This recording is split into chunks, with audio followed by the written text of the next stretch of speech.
Hello everyone, कैसे हो आप सब। आशा करती हूँ कि आप सभी के सभी बहुत बहुत बहुत ज़्यादा अच्छे होंगे। और सावन चल रहे हैं तो बारिश में थोड़ा थोड़ा भीगते रहना।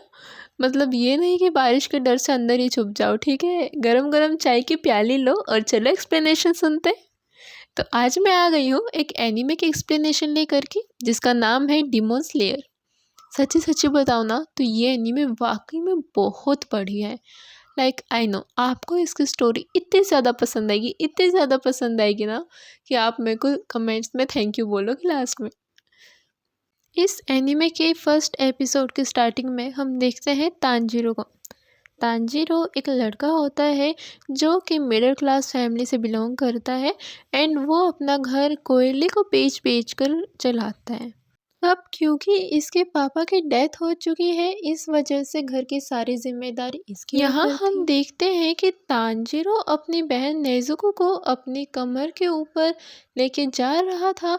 और उसकी जो बहन नेजुको थी वो काफ़ी घायल हो चुकी थी। लाइक उसके फेस के ऊपर ब्लड था एंड वो बार बार उसे बोल रहा था कि प्लीज़ मरना मत।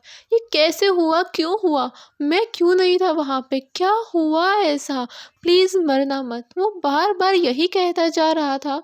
एंड यहाँ हमें पता चलता है कि कुछ तो बहुत बुरा हुआ है। अब हम फ्लैशबैक में जाते हैं जहाँ पर वो बहुत खुश था। उसके फेस के ऊपर थोड़ा सा डर्ट लगा हुआ था, जैसे बच्चे खेल के आते तो उनके मुंह पे नहीं लग जाती है मिट्टी, वैसे उसके मुंह पे भी लगी हुई थी। लेकिन वो खेलने नहीं गया था, ठीक है। कहीं तुम पहले ही सोच लो हाँ हाँ खेलता रहता होगा, नहीं, अच्छा बच्चा है यार। वो ना चारकोल लेने गया था, वो कोयला इकट्ठा कर रहा था क्योंकि अब न्यू ईयर आने वाला था एंड वो चाहता था कि उसकी फैमिली बहुत अच्छे से ये न्यू ईयर मनाए।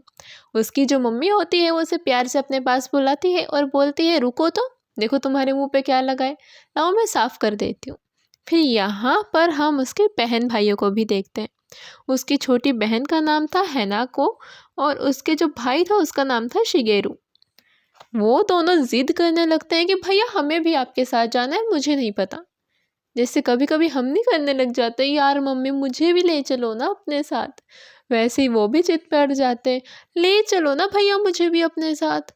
एंड फिर वो उन दोनों को समझाता है प्यार से कि बेटा तुम रहने दो, ठीक है, छोटे बच्चे छोटे बन के रहो। वो शिगेरू को बताता है कि जब मैं आ जाऊंगा ना तो तुम्हारे लिए कुछ अच्छा सा खाने को लेके आऊँगा। और हैनाको को बोलता है कि जब मैं आऊँगा तो तुम्हारे लिए एक अच्छी सी स्टोरी पढ़ के सुनाऊंगा, इसलिए अब तुम दोनों ना चुपचाप जाके अंदर बैठ जाओ और खेल लो। उसके बाद हम देखते हैं ताकेओ को। वो भी उसका एक भाई था लेकिन उन दोनों से थोड़ा बड़ा। वो अपनी फीलिंग्स को ज़्यादा एक्सप्रेस नहीं करता, यहाँ हम ऐसा देखते हैं। जब तांजीरो प्यार से उसके सर पे हाथ रखता है तो वो चिढ़ जाता है, बोलता है अरे मेरे हाथ मत छेड़ो तुम, ठीक है, मुझे गुस्सा आ जाता है। ये बात देख करके सारे हंस खेलते हैं, बहुत ज़्यादा खुशी का माहौल होता है। एंड देन वो बोलता है कि क्या तुम मेरे लिए थोड़ी सी लकड़ियाँ काट दोगे। तो ताक्यो मन में बोलता है कि मुझे लकड़ियाँ काटने में कोई दिक्कत नहीं है, बस मैं वो तुम्हारे साथ करना चाहता हूँ। मन में तो वो बहुत प्यार से बोलता है बट बाहर तो ऐसे खड़ूस बन के दिखाता है ना जैसे उससे ज़्यादा खड़ूस कोई होता ही नहीं है।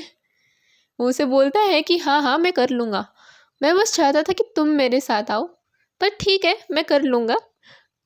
हालांकि तांजीरो उसके मन की बात समझता है पर वो कुछ कर नहीं सकता था, उसे जाना ही पड़ा। वो शहर जा रहा था कोयला बेचने के लिए, उस वक्त उसे नेजुको मिलती है। नेजुको ने एक छोटे बच्चे को अपनी कमर पर बांध रखा था जिसका नाम रोकुटा था।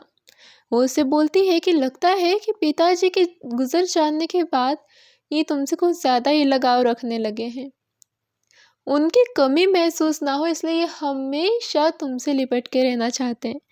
खैर मैंने इसे पहले ही सुला दिया क्योंकि जब तुम जाते तो ये बहुत ज़्यादा चिल्लाता और इसका चिल्लाना तो कम भी नहीं होता है।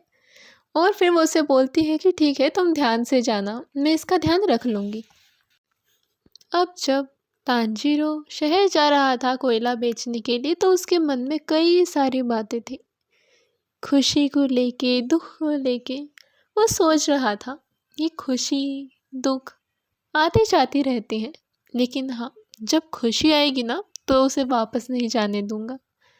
नया साल है, आई होप कि हर कोई मेरा चारकोल खरीद ले। आशा करता हूँ कि सारे का सारा कोयला आज बिक जाएगा, ताकि मैं अपनी फैमिली के साथ अच्छे से न्यू ईयर मना सकूँ। लेकिन उसके मन में कहीं न कहीं ये भी बात थी कि क्या होगा अगर मैं कोयला बेच नहीं पाया तो? वो खुश भी था, दुखी भी था, बहुत सारे मिक्स इमोशंस थे उसके अंदर। अब जब वो शहर जाता है तो उसे एक और लेडी मिलती है जो कि कहती है, अरे तांजीरो, तुम इस मौसम में भी बाहर निकल रहे हो, कितना काम करते हो ना तुम, सच में बहुत सिंसियर बच्चे हो, कितनी ज़्यादा मेहनत करते हो। आशा करती हूँ कि तुम्हारे सारा कोयला बिक जाए। तो जब तांजीरो से पूछता है, धन्यवाद, क्या आप कोयला खरीदना चाहेंगी? तो वो कहते कि हाँ, मेरे पास है बहुत सारा ऑलरेडी, लेकिन कोई बात नहीं, तो मुझे दे दो। फिर एक ओल्ड मैन बाहर आता है और वो बोलता है कि तांजीरो, मुझे याद है तुमने मेरी मदद की थी ना परसों, मैं तुमसे बहुत सारा कोयला खरीदने वाला हूँ आज। बहुत सारा क्या, लगभग सारा ही, समझे तुम? यहाँ हमें पता चलता है कि वो बहुत ही ज़्यादा सपोर्टिव नेचर का है एंड वो सबकी हेल्प करता रहता है। सबका बिहेवियर उसके साथ काफ़ी अच्छा था। एंड देन अचानक से एक आदमी निकलता है जिसको एक लेडी बहुत बुरी तरह से मार रही थी, बिकॉज उसने एक प्लेट तोड़ दी थी एंड वो कह रहा था, अरे मैंने ये प्लेट नहीं तोड़ी यार, नहीं तोड़ी। और फिर वो तांजीरो को देख के बोलता है, तांजीरो सुनो, इस प्लेट को सूंघो और इसको बताओ कि मैंने ये प्लेट नहीं तोड़ी। फिर तांजीरो उसकी स्मेल लेता है एंड उसे बताता है कि ये किसी बिल्ली का काम है, ये इसने नहीं किया। यहाँ पर हमें पता चलता है कि जो तांजीरो था उसके पास एक बहुत अच्छी स्पेशल एबिलिटी थी कि वो किसी भी चीज़ को सूंघ के बता सकता था कि ये किसकी है। लाइक उसकी स्मेल पावर बहुत ही ज़्यादा अच्छी थी। यहाँ पर हमें ये भी दिखता है कि वो जितना हो सके ना दूसरों की मदद ही करता है। उसके बाद एक और ओल्ड मैन आता है एंड उसे बोलता है, अरे तांजीरो, तुम ज़रा मेरी मदद कर दो इसे वहाँ पे पहुँचाने में। एंड देन उस बेचारे को वो भी करना पड़ता है बिकॉज वो ना नहीं कह पाता। अब हम देखते हैं कि तांजीरो बहुत ज़्यादा थक गया था एंड वो खुद से ही बातें कर रहा था फिर से। अब जब तांजीरो जा रहा था तो उसे एक ओल्ड मैन आवाज़ लगाता है, तांजीरो, कहाँ जा रहे हो, इधर आ जाओ, बहुत रात हो गई है। उनका नाम था साबूरो। यहाँ हम देखते हैं कि जो साबूरो थे वो तांजीरो की काफ़ी ज़्यादा अच्छी मेहमान नवाजी करते हैं। वो उसे खाने के लिए खाना देते हैं, देन उसके लिए बिस्तर लगाते हैं एंड बातों बातों में वो उसे बताते हैं कि हमें कभी भी दिन ढलने के बाद घर से बाहर नहीं जाना चाहिए, क्योंकि फिर डिमोन आ जाते हैं। अब इस बात पे तांजीरो विश्वास नहीं करता है एंड उसने बोलता है कि अच्छा, डिमोन आ जाते हैं। देन वो बताता है कि हाँ। फिर वो उसे पूछता है कि एक बात बताओ, क्या डिमोन घर के अंदर नहीं घुस सकते? तो वो कहते हैं कि हाँ, जा सकते हैं ना, क्यों नहीं जा सकते, वो घर के अंदर भी जा सकते हैं। इसलिए कुछ लोग स्पेशली ट्रेन किए जाते हैं इन डिमोन से लड़ने के लिए। इन दिनों तो इन डिमोन्स की संख्या काफ़ी ज़्यादा बढ़ती जा रही है, लेकिन रक्षकों की संख्या काफ़ी ज़्यादा घटती जा रही है। अब तो रक्षक बनते ही कहाँ हैं, आधे से ज़्यादा लोग तो डरपोक हैं। और ये बात करते करते वो उन्हें बोलता है कि चलो अब तुम सो जाओ, रात बहुत हो गई है, कल तुम्हें जल्दी उठ के वापस घर पे भी तो जाना है।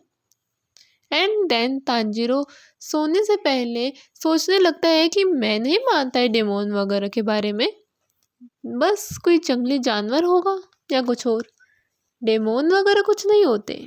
लेकिन फिर उसे अपनी दादी की याद आती है।